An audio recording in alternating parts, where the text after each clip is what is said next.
Hi guys, today chicken gravy தான் பண்ண போகிறோம். அதுக்கு தேவையான தக்காளி, வெங்காயம், பூண்டு, பச்சை மிளகாய், பட்டை, கிராம்பு, கருவேப்பிலை, இஞ்சி பூண்டு பேஸ்ட்டு, அரைச்சி வச்ச ஆனியன், 1 kg சிக்கன் வாங்கியிருந்தோம், மஞ்சத்தூள், அப்புறம் வீட்டிலேயே அரைச்ச மிளகாய் பொடி. நாங்கள் வாங்கினது 1 kg சிக்கன்.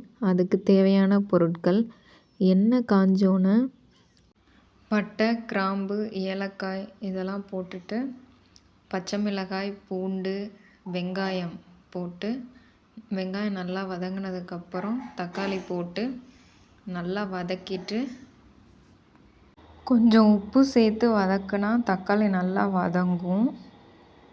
தக்காளி நல்லா வதங்கினதுக்கப்புறம் சிக்கனை போட்டுட்டு நல்லா வதக்கிட்டு, சீரகத்தூள், சோம்புத்தூள், மல்லித்தூள் 3யும் நல்லா கிளறி விட்டு, இஞ்சி பூண்டு பேஸ்ட்டு, அரைச்சி வச்ச ஆனியன் 2யும் சேர்த்து நல்லா கிளறி விட்டு வாசனை போகிற வரைக்கும் வதக்கணும்.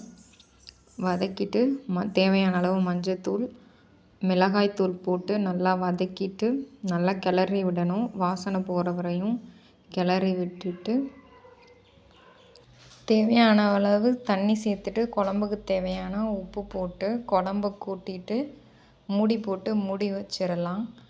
நல்லா அடி பிடிக்காமல் கிண்டணும். கிண்டிட்டு நல்லா கொதிக்க விடணும்.